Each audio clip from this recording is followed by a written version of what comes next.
Hello students, मैं teacher are के सिंह आपका ओमेगा प्रो क्लासेस में स्वागत है। तो कोऑर्डिनेट ज्योमेट्री का ये सेकेंड लेक्चर है। फर्स्ट लेक्चर में हम लोग इसका इंट्रोडक्शन पढ़े थे, सिस्टम ऑफ कोऑर्डिनेट पढ़े थे, सिस्टम ऑफ एक्सिस पढ़े थे, है ना। पोलर कोऑर्डिनेट, कार्टेशियन कोऑर्डिनेट, यह सब हुआ था। अब जो है हम लोग आगे जो है कंटिन्यू कर रहे हैं, वो जो है अब डिस्टेंस फार्मूला पढ़ेंगे। क्या पढ़ेंगे? Distance formula.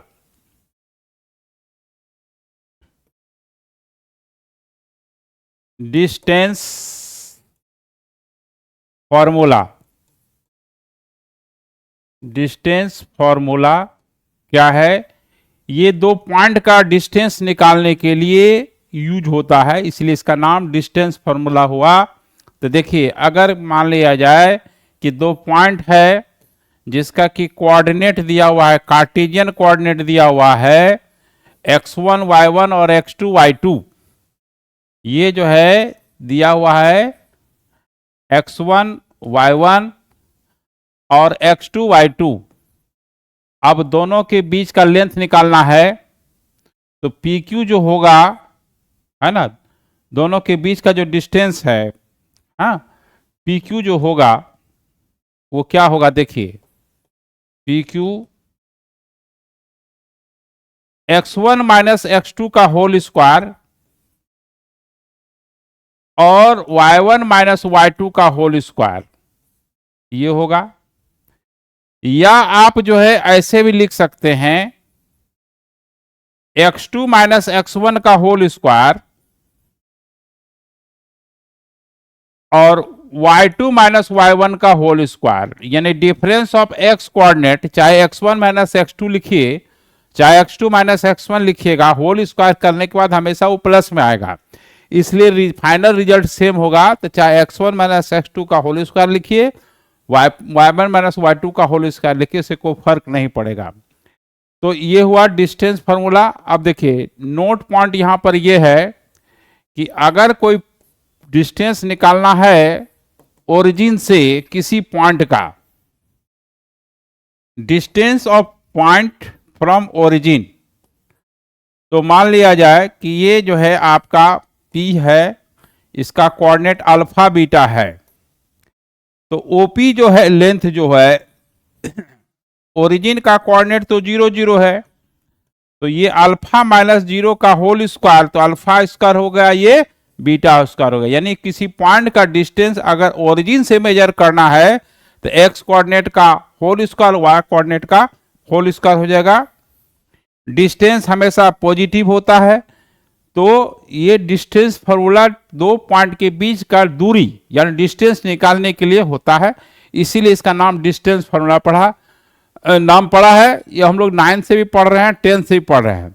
तो कुछ तो ऐसा चीज है कि जब हम लोग 11th का स्टार्ट करते हैं तो 9 10th का तो यूज होता ही है, और बुक में भी दिया रहता है, तो रिकॉल भी हो जाता है कि चलो भाई पहले जो पढ़े थे 1-2 साल पहले वो सब हो गया। तो ये डिस्टेंस फार्मूला हुआ। अब आइए देखिए, अब आपको बताया जाएगा कि सेक्शन फार्मूला। कौन formula? Section formula. Section formula जो है क्या होता है? देखिए, ये किसी पॉइंट का कोऑर्डिनेट निकालने के लिए जो होता है, तो यहां पर आपको डिवीजन जो लाइन सेगमेंट का है, डिवीजन जो लाइन सेगमेंट का है, ये दो प्रकार का होता है ना। इंटरनल डिवीजन, इंटरनली, और दूसरा होता है एक्सटर्नली।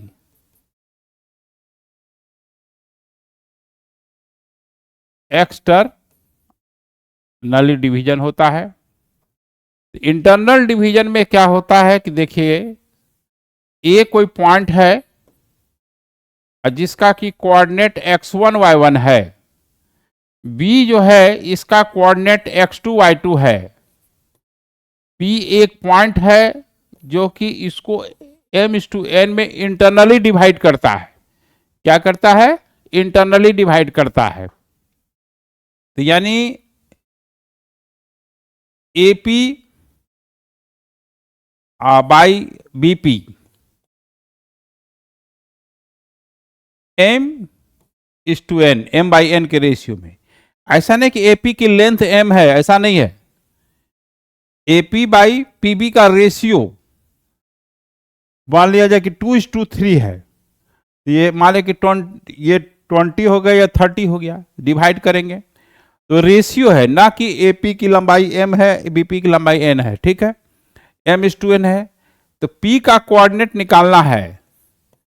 तो पी का कोऑर्डिनेट मान लें कि एक्स कॉमा वाई है, तो जो एक्स वाई जो होगा पी का कोऑर्डिनेट, देखिए ये वाला जो रेशियो है, हाँ ये वाला जो रेशियो है इधर से, ये वाला रेशियो इधर से मल्टीप्लाइड होता है, mx2 plus nx1 by m plus n, फिर my2 plus ny1 by m plus n। जब इंटरनल डिवीजन होता है तो यहां पर जो साइन होता है प्लस होता है, ऊपर और नीचे प्लस होता है। अब देखिए यहां पर अब आपको बताया जाएगा कि ए और बी दो पॉइंट है, ये लाइन सेगमेंट हो गया। ठीक है, ये x2 और ये y2 हो गया। इसको थोड़ा फिर से लिखते हैं थोड़ा सा, हाँ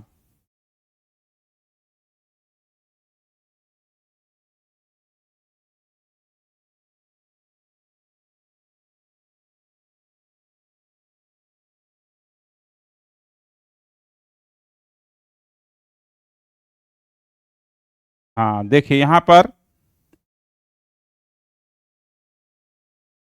क्या करना है, ए इसका कोऑर्डिनेट x1 y1 हो गया, इसका कोऑर्डिनेट x2 y2 हो गया।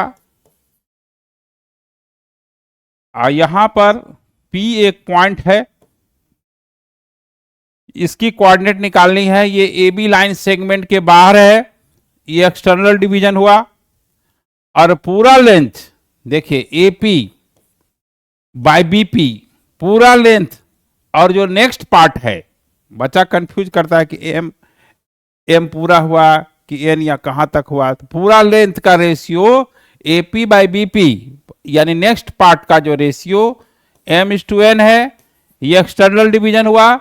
तो अब P का जो कोऑर्डिनेट होगा तो mx2 माइनस nx1, फॉर्मूला यही रहेगा, खाली साइन बदल देना है, m माइनस एन, और ये my2 minus ny1 by m minus N हुआ, ये एक्सटर्नल डिवीजन हुआ। ठीक है, अब जो है यहां पर एक और बात होगा, क्या ये नोट पॉइंट में लिखाएंगे, अगर ये मिड पॉइंट है यानी इक्वली डिवीजन है, क्या है, इक्वली डिवीजन है।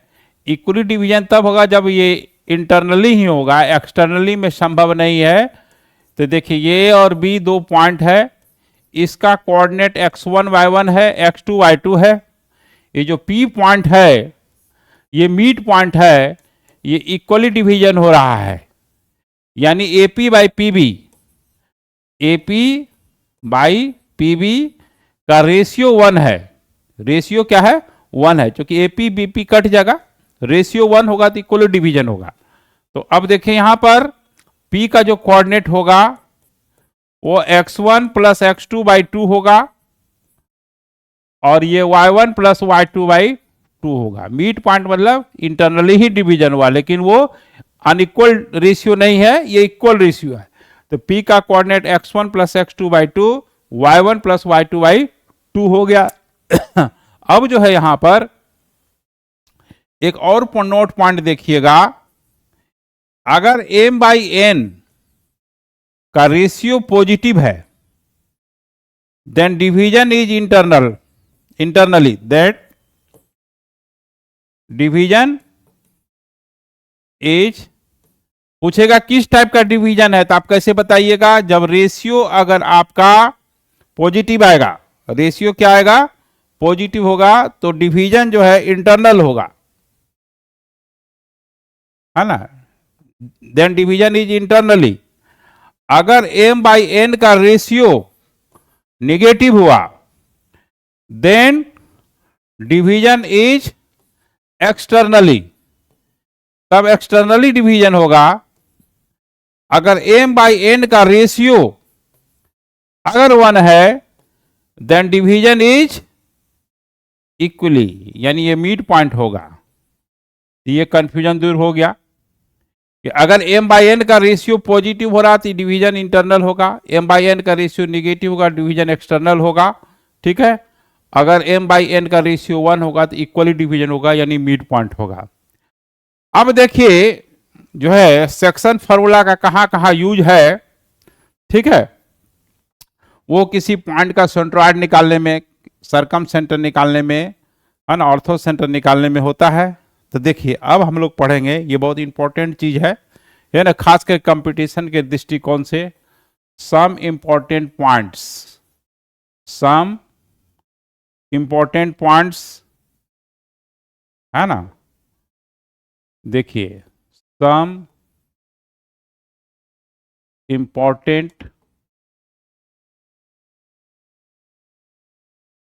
इंपॉर्टेंट पॉइंट्स इनसाइड,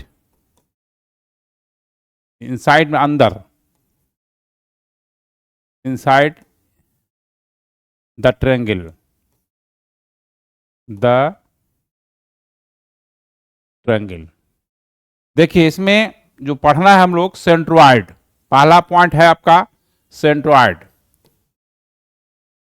तो सेंट्रॉइड किसको कहते हैं, सबसे पहले यह समझना होगा।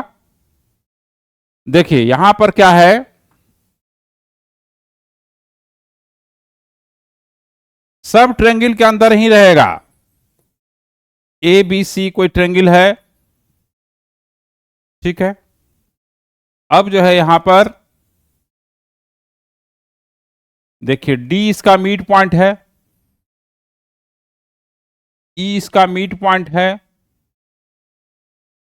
एफ इसका मिड पॉइंट है। तो देखिए साइड के मिड पॉइंट को अपोजिट वर्टिसेस से मिलाइएगा तो वो आपका मेडियंस कहलाएगा, जो आप लोग 10th में पढ़ते आ रहे हैं, 9th से पढ़ते आ रहे हैं। ऑल मेडियंस कनकरेंट होता है, कनकरेंट मतलब एक ही पॉइंट से पास करता है।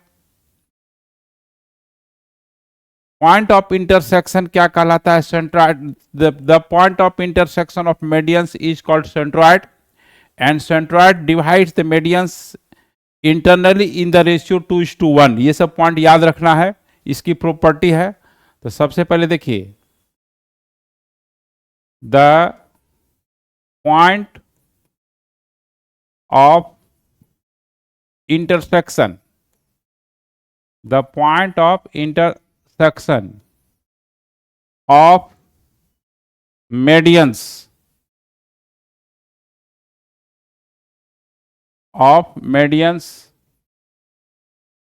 is called centroid of triangle. It is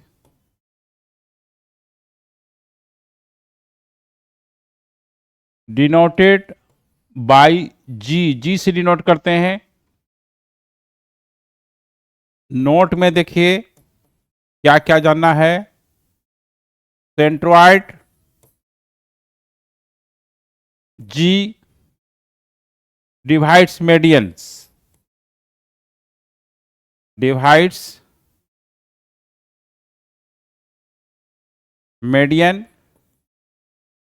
in the ratio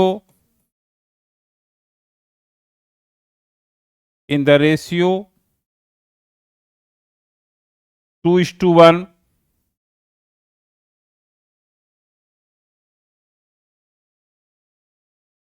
internally. दूसरा नोट पॉइंट है क्या, all medians are concurrent all medians are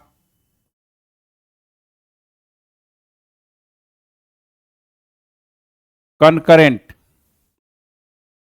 All medians are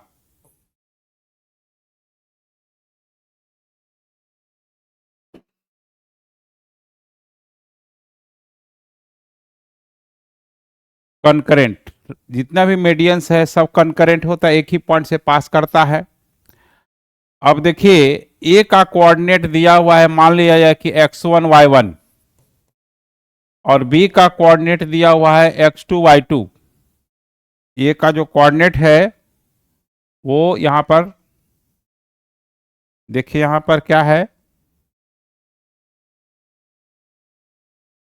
x1 y1, B का कोऑर्डिनेट है x2 y2, सी का कोऑर्डिनेट है x3 y3। ठीक है, तो यहां पर जी का जो कोऑर्डिनेट होगा सेंट्रॉइड का, है ना, जी,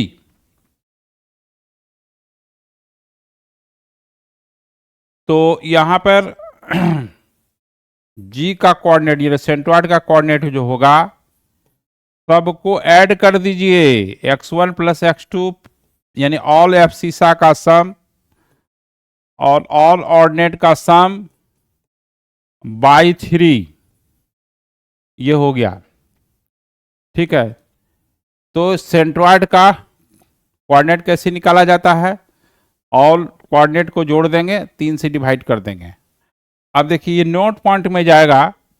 अब मान लीजिए पेंटागन का दे दिया, हेक्सागन का सेंट्रॉइड दे दिया, या एन साइड का पॉलीगॉन है, उसके लिए क्या होगा, तो एन साइड वाला लिख देंगे तो सब में उसमें आ जाएगा, सब का फॉर्मूला उसमें आ जाएगा। तो नोट पॉइंट में देखिए क्या है, if x1 y1 comma x2 y2, हाँ, comma x3 y3 3 dot dot xn yn be the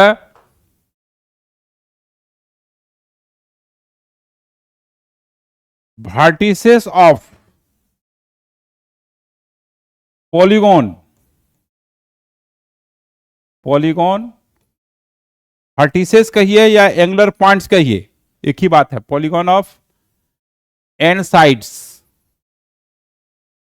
then G यानी सेंट्रॉइड, देन सेंट्रॉइड जिसको जी से डिनोट करते हैं यहां भी इच, सबको ऐड कर देना है, सबको मतलब ऑल एक्स कोऑर्डिनेट को, x1 plus x2 plus x3 plus xn by n, ये तो x कोऑर्डिनेट हुआ, और y कोऑर्डिनेट जो है y1 plus y2 plus y3 और प्लस yn बाई n हो गया। तो जैसे कि देखिए एग्जांपल इसमें देते हैं, find the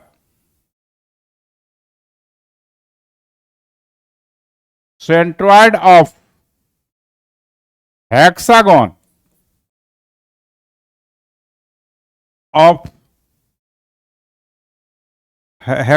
whose angular points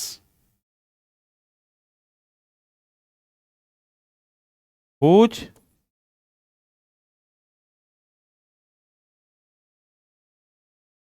angular points are 2, 3, -4, 5, 6, 8, 4, 6, 1, 2, 3, 4 हुआ है ना अभी, -1, -2 एंड 5, 7। देखिए हेक्सागन है, ये कोऑर्डिनेट है, इसका सेंट्रॉइड कैसे निकालेंगे, देखिए ट्रायंगल का तो जानता है आदमी बच्चा सब, लेकिन जब हेक्सागोन ऑक्टागोन जो भी है दे दिया तो क्या करना है, सबको जोड़ देना है। एक्स कोऑर्डिनेट को पहले जोड़िए, 2 - 4 + 6 + 4 -1 + 5, और कितना पॉइंट है यहां पर देखिए 6 पॉइंट है, तो 6 से डिवाइड हो जाएगा। फिर ये एक्स कोऑर्डिनेट हुआ, और वाई कोऑर्डिनेट क्या होगा, 3 - 3 + 5, ऐड करना है 3, हाँ 3 + 5 + 8 + 6 -2 + 7, हाँ बाई 6। तो सॉल्व की करेंगे तो देखिए 5 4 9, 9 6 15 तो 17, 17 में ये 4 4 कैंसिल हो गया, 17 में एक घटेगा तो क्या होगा 16 होगा। तो यहां जो है जी जो है 16/6 हो गया। देखिए 5 फिर जोड़ देते हैं, 4 4 कैंसिल हो गया, 5 6 5 11, 1 मिनट, यहाँ 6 5 11 2 13, हाँ 1 12, 12 हो जाएगा, 12 हो जाएगा। ठीक है, क्या हो जाएगा आपका यहाँ पर 12 हो जाएगा, है ना। तो 12/6 हो जाएगा। अब इसको जोड़िए, 5 3 8 6 8 8 16 22 20 27, 27/6 हो गया। तो यानी इसको काट देंगे, 3 दूना 6, हाँ तो ये हो जाएगा कितना 2 और 9/2। यही जो है मेरा हेक्सागोन का सेंट्रॉइड हो गया। ठीक है, तो इस तरह से आप कितना हो साइड रहे, डेकागोन हो, हेक्सागोन हो, पेंटागोन हो, सबको साइड को जोड़ कर वर्टिसेस को जोड़ देना है, और जितना एंगुलर पॉइंट होगा उससे डिवाइड कर देना है।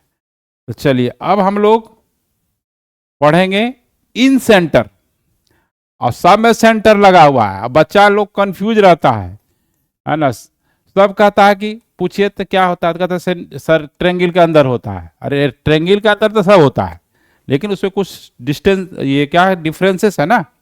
तो देखिए इन सेंटर, इन सेंटर जो है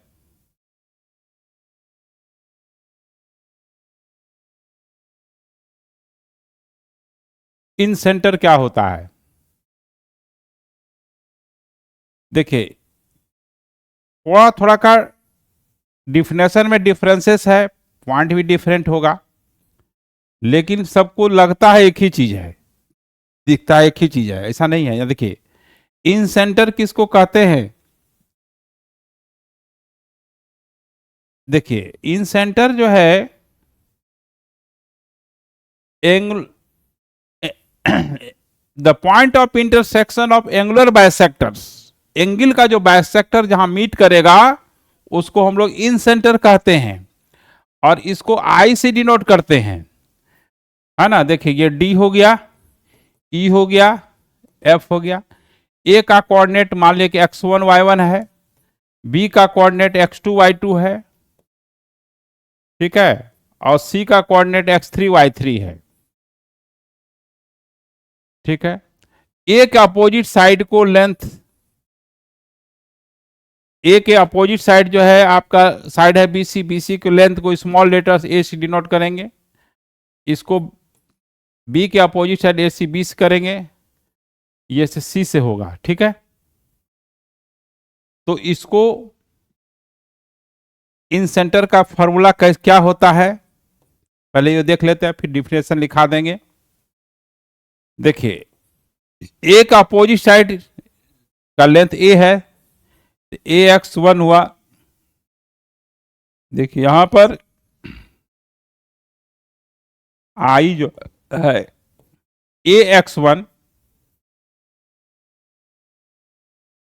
plus BX2,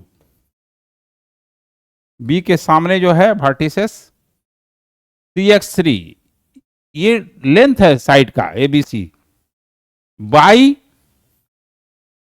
A plus B plus C, A plus B plus C, फिर जो है AY1 B Y two C Y three by A plus B plus C हो गया। ये आपका इन सेंटर हुआ का कोऑर्डिनेट। इन सेंटर निकालने के लिए साइड का लेंथ होना जरूरी है, पता होना जरूरी है, और x1 y1 x2 y2 x3 y3। तो ये कैसे निकलेगा? डिस्टेंस फॉर्मूला से आप साइड का लेंथ निकाल सकते हैं। तो यहां पर जो डिफिनेशन होगा, the point of intersection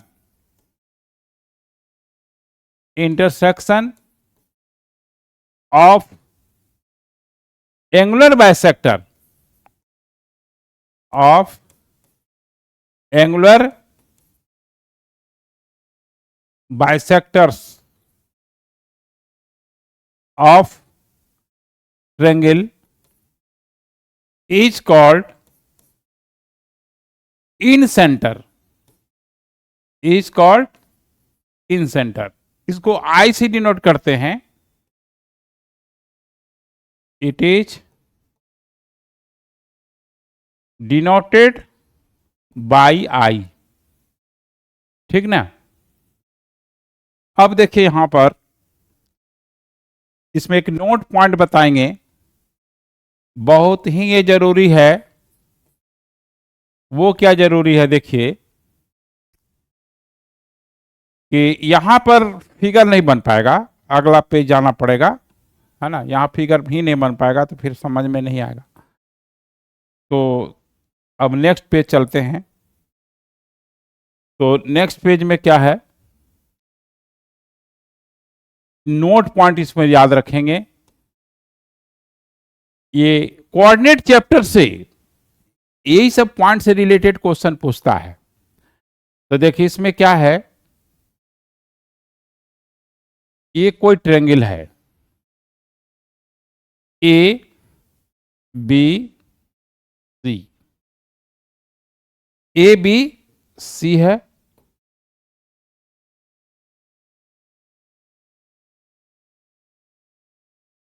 A, ये बहुत इंटरेस्टिंग चीज है, ए बी और सी। देखिए आप इसको आगे की ओर प्रोड्यूस कीजिए, ठीक है। और यह ए का बाइसेक्टर, एंगल बाइसेक्टर बढ़ाइए, और ये जो एक्सटीरियर एंगल बना इसको बाइसेक्टर को मिलाइए, ठीक ना। और ये I1 हो जाता है।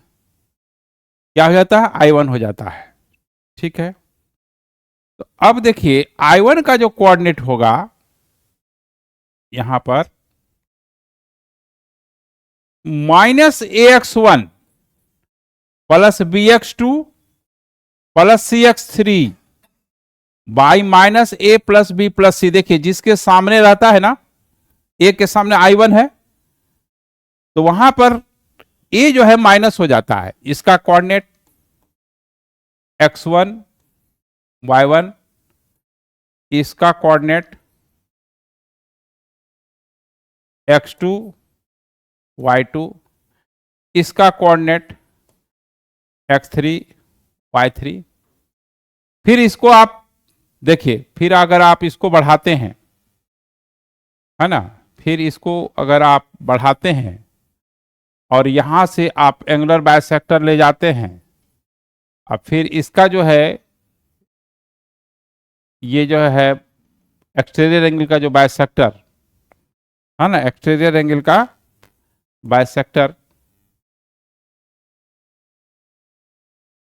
ये सी है, यहां मिला दिया I2 हो जाता है, ठीक है। तो अब यहां पर क्या होगा, -ay1 by2 और cy3 बाई हो जाएगा -a plus b plus C.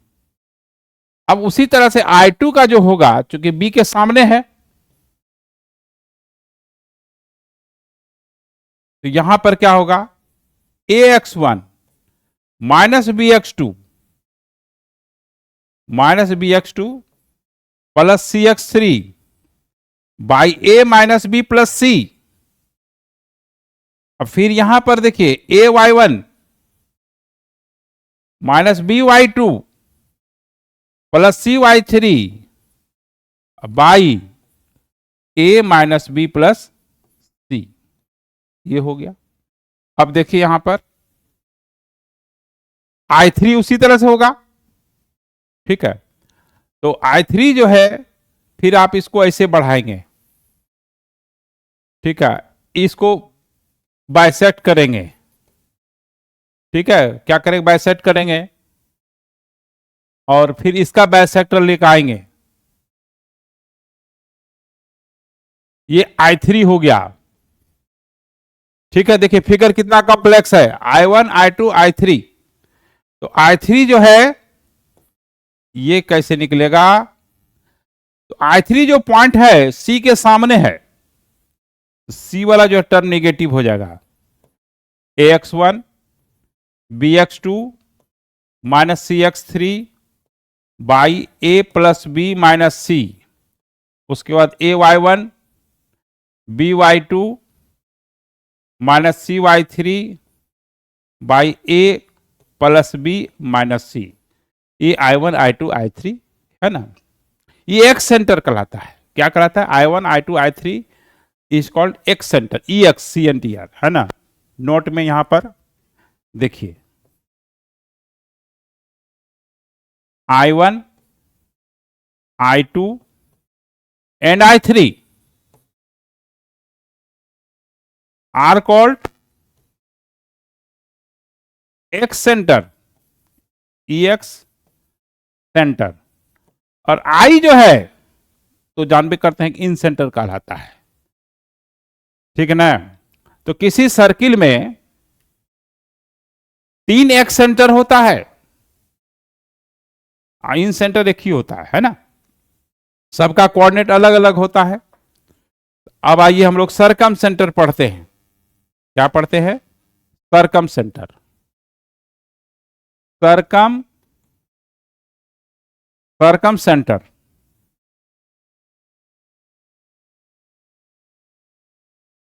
सरकम centre. सरकम centre क्या होता है, देखिए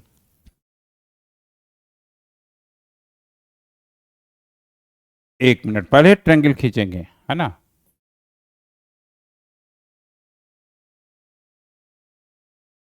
ये ट्रायंगल खींच दिए, ABC, इसका परपेंडिकुलर बाइसेक्टर, इसका परपेंडिकुलर बाइसेक्टर, साइड का परपेंडिकुलर भी होना चाहिए, बाइसेक्टर भी होना चाहिए, जो कट करेगा, जहां पर इंटरसेक्ट करेगा, वही जो है आपका इन सेंटर कहलाएगा। और ये आपका ये रेडियस हो गया। सरकम ABC, देखिए OA, यहां पर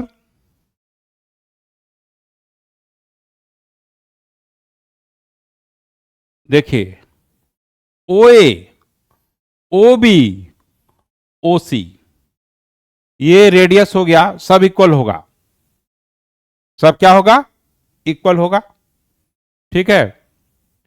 तो यहां पर जो है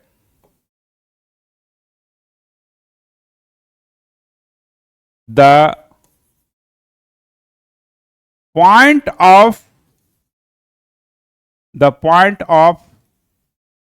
इंटरसेक्शन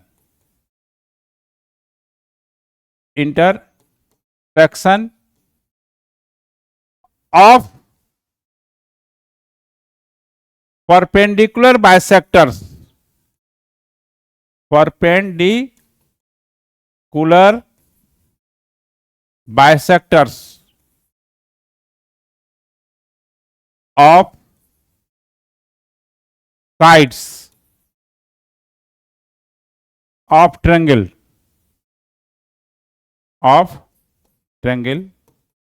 इज कॉल्ड सरकम सेंटर।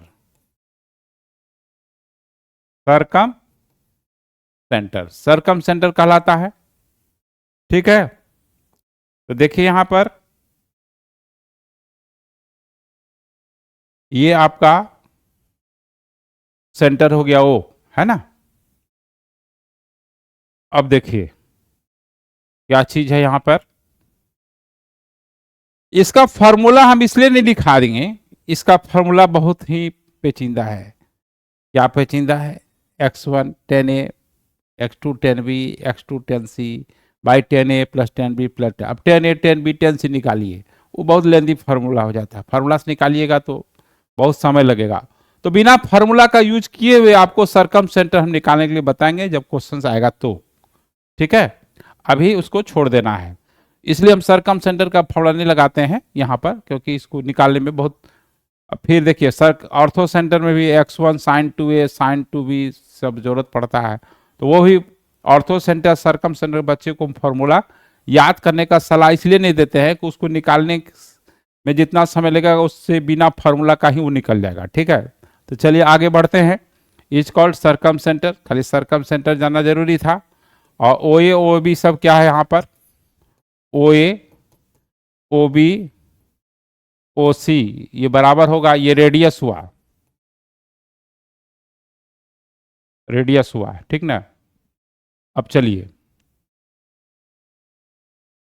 अब हम लोग पढ़ेंगे ऑर्थो सेंटर। क्या पढ़ेंगे? Ortho centre. देखिए इसी पेज में हो जाएगा ऑर्थो सेंटर। ऑर्थो सेंटर क्या होता है? किसी ट्रायंगल में, वो भी ट्रायंगल है, ऑर्थो सेंटर निकालना है। ए बी सी कोई ट्रायंगल हो गया, यहां से आप परपेंडिकुलर ड्रॉ कर दीजिए। ये कोई जरूरी नहीं कि ये मिड पॉइंट होगा, और यहां से परपेंडिकुलर ड्रॉ कर दीजिए।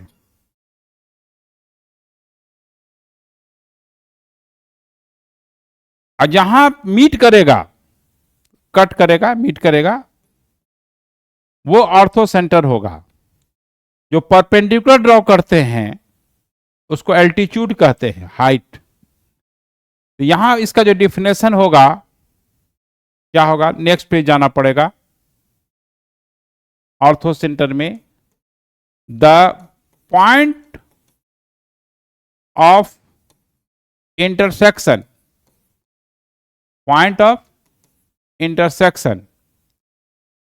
of altitudes of triangle is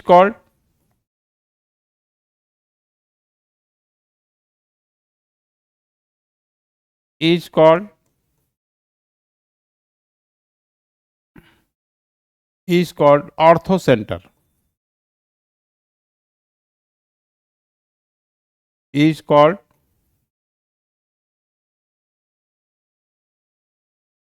ortho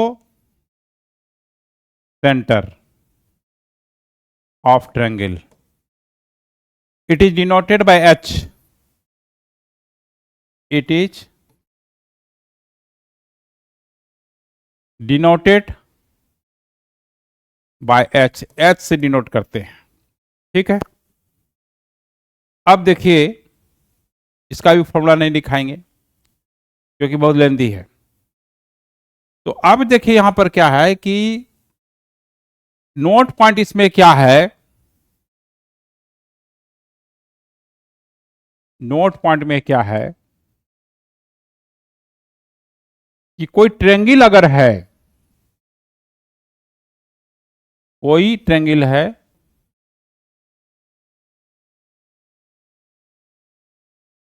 देखिए ये G है, H है, O है। G क्या है? सेंट्रॉइड है। देखिए बहुत इंपॉर्टेंट चीज है। जी क्या है? सेंट्रॉइड है। ओ सरकम सेंटर है एच। तो एच जी ओ कोलिनियर होता है, याद रखना है। H G O are collinear, एक लाइन में होता है, कोलिनियर होता है। And G divides O H. Chemistry में पढ़ते होंगे alcohol, methyl alcohol, ethyl alcohol, R O H होता है। ऐसे आपको केमिस्ट्री बहुत नहीं आता है, लेकिन आर ओ एच उसका फॉर्मूला है, इथाइल अल्कोहल, मिथाइल अल्कोहल। ठीक है। तो यहां पर G divides O H internally in the ratio 2:1, 2:1 में डिवाइड होता है। देखिए इस पे क्वेश्चंस आता है, खास करके कॉम्पिटिटिव क्वेश्चन आता है। दूसरा क्या है कि इक्विलेटरल ट्रायंगल में जी एच ओ कॉन्साइड होता है, सेम होता है। In equilateral triangle G H and O R coincide, coincides में सेम होता है। ठीक है। अब आगे देखिए, अगला नोट में क्या है कि नोट में देखिए ये क्या है नोट पॉइंट, ये बहुत इंपॉर्टेंट पॉइंट है, ध्यान दीजिएगा। ए बी सी ये राइट आइसोसेल्स ट्रायंगल है, राइट आइसोसेल्स ट्रायंगल है। ठीक है। उसका जो सरकम सेंटर है वो डायगोनल का मिड पॉइंट पर होगा। क्या होगा? डायगोनल के मिड पॉइंट पर होगा। लिखिए in right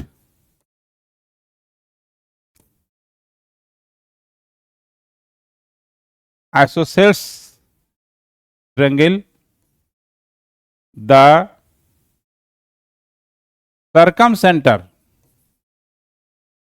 circum center lies on the midpoint of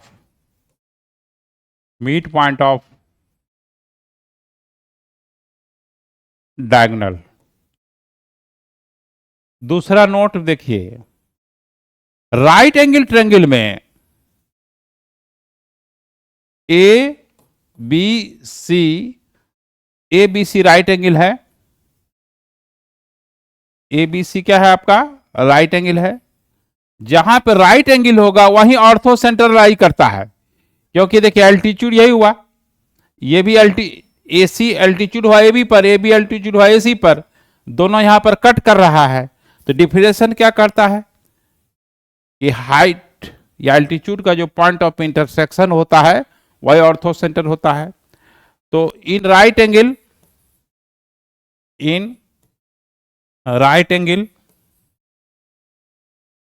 ortho centre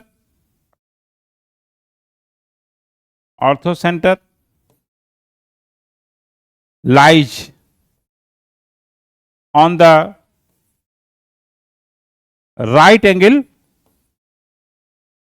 vertex।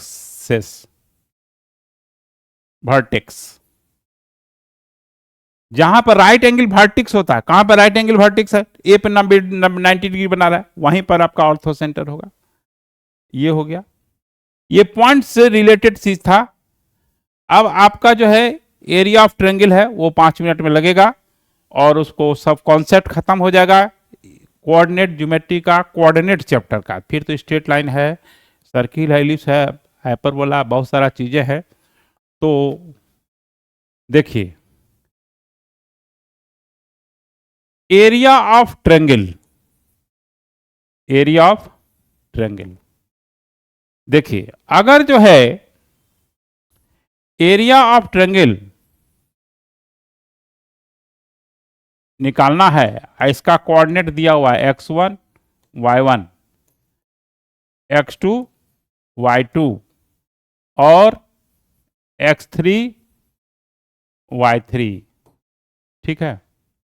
तो देखिए यहां पर क्या है, if x1 y1 comma x2 y2 and x3 y3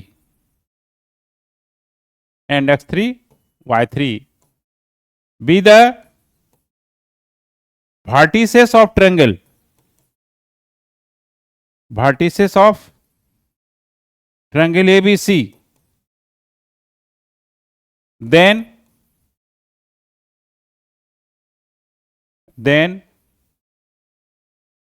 area of triangle, then area of triangle ABC is equal to 1 by 2 x1 y2 minus y3 plus x2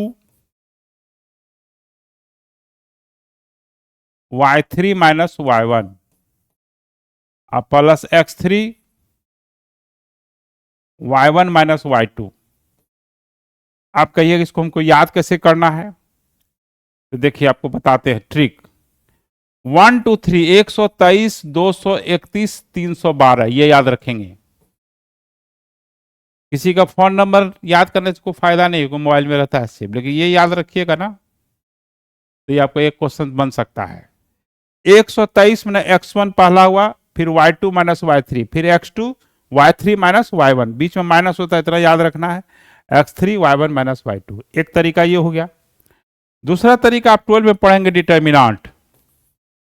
area of triangle जो है 1 by 2, पहले 1 1 1 लिखिए, 11th में determinant शुरू हो जाता है vector में, x1 x2 x3 और y1 y2 y3। इसको सॉल्व करेंगे तो वो यही फॉर्म में आ जाएगा। तो ये तरीका हो गया। अब देखिए दूसरा नोट पॉइंट ये है कि इसका यूज क्या है। तो एक तो एरिया ऑफ ट्रायंगल निकालने होगा ही, और दूसरा क्या होता है कि कोलिनियर प्रूफ करना है, तो एरिया ऑफ ट्रायंगल को 0 कर दीजिएगा, है ना। तो देखिए नोट में 3 points will be collinear, will be collinear if area of triangle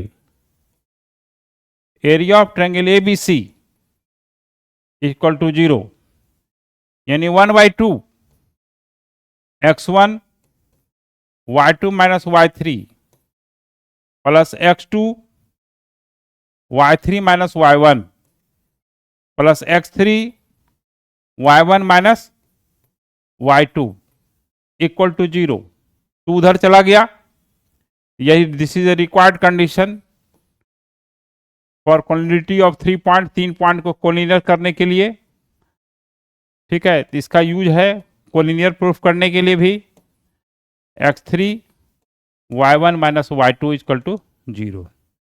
दूसरा देखिए एक नोट पॉइंट है, बहुत नोट पॉइंट है कि अगर, है ना, x1 y1 x2 y2 x3 y3 x4 y4, है ना, इस तरह से एन साइड का पॉलीगॉन है और उसका एरिया निकालना है ना। एरिया ऑफ पॉलीगॉन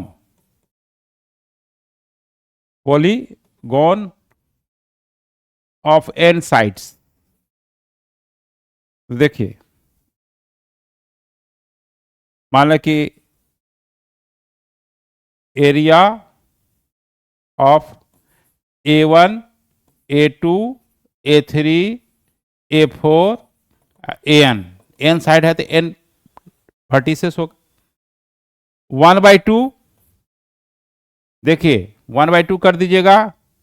यहाँ x1, x2, x3, xn, फिर x1। देखिए ट्रिक ये है, x1 से शुरू करेंगे, xn तक जाएंगे, फिर लास्ट में x1 करेंगे। ये y1, y2, y3, ये yn, फिर y1। स्टार्टिंग और एंड दोनों सेम होना चाहिए कोऑर्डिनेट। अब इसको क्या करना है, देखिए 1/2, ध्यान दीजिएगा, ये दोनों को लीजिएगा पहले first second, x1 y1, x2 y2, ठीक है, ऐसे प्लस, फिर दूसरा तीसरा x2 y2, x3 y3, ये डिटर्मिनेंट का सिंबल है, बता देते हैं भी। फिर जो है x3 x4, y3 y4, फिर लास्ट में xn yn और x1 y1। इसका वैल्यू कैसे निकलेगा, देखिए जैसे हम लोग क्रॉस मल्टीप्लिकेशन 10th में पढ़ते थे, तो ये 1/2 x1 y2 minus y1 x2, फिर x2 क्रॉस मल्टीप्लिकेशन करना है, बीच में माइनस होगा, x2 y3 minus y2 x3, और फिर xn yn y1 minus y1 yn into x1। यही जो है आपका एन साइड का अगर वर्टिसेस है तो area of vertex N side का पॉलीगॉन का कैसे निकालते हैं, ये क्वाड्रिलेटरल, पेंटागन, हेक्सागन सब में हो जाएगा। तो आपका बेसिक कॉन्सेप्ट कोऑर्डिनेट ज्योमेट्री का कोऑर्डिनेट चैप्टर का हुआ है। इस पे कुछ क्वेश्चन हम लोग नेक्स्ट लेक्चर में मिलेंगे, ठीक है। तो फिर हम लोग नेक्स्ट लेक्चर मिलते हैं। चैनल को लाइक जरूर करेंगे, सब्सक्राइब जरूर करेंगे, अपने दोस्तों के बीच में जानकारी देंगे व्हाट्सएप के थ्रू, फेसबुक के थ्रू, ठीक है। तो फिर हम लोग नेक्स्ट लेक्चर में मिलते हैं, इस पे क्वेश्चंस होगा, है ना, क्योंकि ये सब बेसिक चीज बात बताना बहुत जरूरी है। और ये आपका नोट्स भी बन गया, समझ लीजिए। अब इससे बेहतर हम मेरे समझ से जितना हो सकता है और नेक्स्ट लेक्चर मिलेगा, ठीक है। Okay bye.